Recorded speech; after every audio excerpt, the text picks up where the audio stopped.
مساء الخير, bonsoir, good evening. I'm glad you guys are still here. So Nick was the perfect specimen for my talk, actually, because he represents exactly what I want to talk about, which is distraction, and how distraction can actually be a really good thing. See, distraction has a pretty bad reputation. I'm sure you've all heard it at some point or another. Focus, pay attention, stop getting distracted. But what if distraction actually has a useful function? What if distractions exist to get us to pay attention to certain things that matter to us personally? Somebody earlier said, Marwan actually, he said, follow your dreams, follow your passion. The first time I ever heard of that, I thought, what does that mean? I don't have a passion. I have no idea what I'm doing. See, there are some people in life, at a certain point, they think, this is what I love to do. They get onto the superhighway of life, and they know exactly where they're going, they know exactly how to get there, and they know that the fastest way to get there is on the highway. Then there are people like me, who think, well, I don't know what I'm doing. They take a little bit more of the scenic route, and they think, well, I'll just take this road and see where it takes me. But no matter what you do, eventually you pick a career or you make a choice or you choose to do something, whether it's a doctor, scientist, lawyer, whatever it is, and you fulfill certain expectations of yourself. See, what are expectations? Expectations are goals or objectives that we choose to aim for based on our external environment, based on our social upbringing, our culture, our religion, the books we read, the movies we watch, the friends we keep. That's what expectations are. At some point, we decide the best thing for me to do is to be a lawyer. I was born and raised in Lebanon, and every Lebanese knows that the only three careers worth having are lawyer, medicine, doctor, or engineer. So those are the expectations of Lebanese people. So you go out there, you fulfill your expectations, you get yourself some careers, and you do well, you're fairly successful financially, professionally, and life is good. And we completely forget about the other half of the equation, which is our ambition. So what's the big deal? So what if we forget about ambition? We're successful, we're doing fine, who cares? See, the problem is that often, more often than not, our expectations and our ambitions don't match. Our ambitions are deeply seated desires within us. They're the dreams, the passions, the crazy ideas that we have of making movies or becoming writers or DJs or movie stars, whatever it is, that we think that we can never achieve. And at some point, as we're starting to form our expectations, what happens is that we start to push these ambitions aside. We squash them down, we forget about them, and eventually they disappear. They don't exist to us anymore. And the problem is that even though we're successful, even though we achieve our expectations, we start to get an itch. And that itch turns into a scratch. And that scratch turns into a discomfort. The discomfort turns into a displeasure, and then the displeasure turns into plain old unhappiness. And we find ourselves wanting something more, something different, something's just not quite right. And yeah, we have no reason to complain, we're successful, everything's fine. And that's where I think distraction makes the biggest difference. Because the power of distraction is taking you from merely achieving your expectations to completely realizing your own ambitions. For me, that's always been the case. I can pinpoint 3 distractions in my own life, 3 big distractions that have taken me from an okay place to somewhere amazing. My distractions have taken me to new destinations. They've brought me a whole new understanding of who I am and what it is that I want, because you can't figure out what your passion is or what you really want to do unless you figure out who on earth you are in the first place. And then I was able to really discover my own creative potential. So my first distraction is about education. Like I said, I was raised in Lebanon, and as all good Lebanese who actually get the chance to go study abroad, I was had the great opportunity of going to New York for college. And so I said, okay, great. My objective is to get to the US, study engineering, of course, what else? Find myself a good job, settle down, get the all desired US citizenship, and life is perfect. Thanks to distraction, what ended up happening was more along the lines of that. There I was, plugging away at my engineering courses, and I discovered that marine sciences exist. And I thought, wow, that's fascinating. So no, I didn't quit engineering. I continued doing engineering, and I started taking marine sciences courses on the side. And that evolved into research, and then that evolved into my advisor saying, hey, why don't you apply to MIT? And I thought, what? Grad school? No, I'm going to get a job and make lots of money. But I applied anyway, and never in my wildest dreams would I have ever imagined that I would get accepted into the best engineering school, one of the best engineering schools in the world. But thanks to that distraction, my entire career path changed. I got accepted into grad school. My advisor referred me to a company. The company got me a work permit. I was able to actually have access to that potential green card because I had a work permit in the US. And my company sent me on consulting trips to Sicily, to the Mediterranean, to the Gulf of Mexico. I got to travel all over the place. And that's how I eventually made contacts for my PhD in the south of France, which was all fine and good. But what I learned from that is, although your expectations could be fairly reasonable, a distraction can take you so much further to places you couldn't even dream of. You know, follow your dreams. If you can't dream that far unless you actually follow one of your distractions or a few of your distractions. My second biggest distraction was about identity.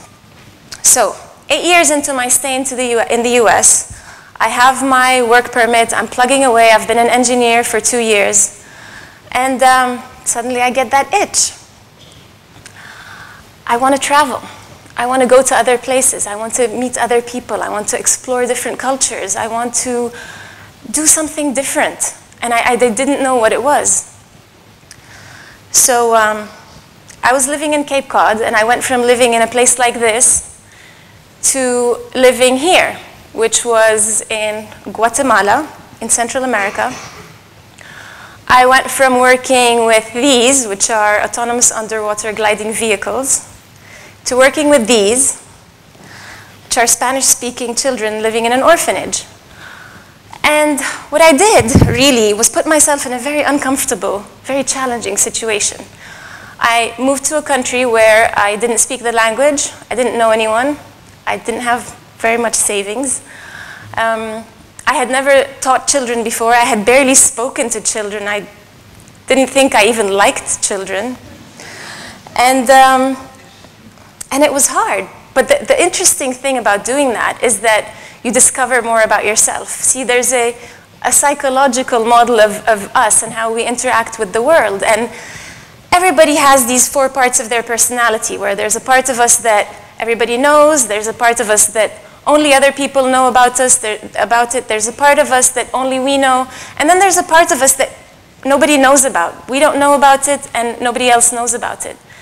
And unless you put yourself in challenging situations, and you try to do new things, you're not going to be able to shrink that window. And regardless of whether you succeed or you fail in those challenges, you do shrink that window because you learn something new about yourself.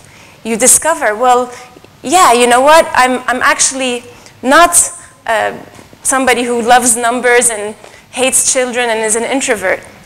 You actually take yourself to somewhere further when it comes to your own self-understanding.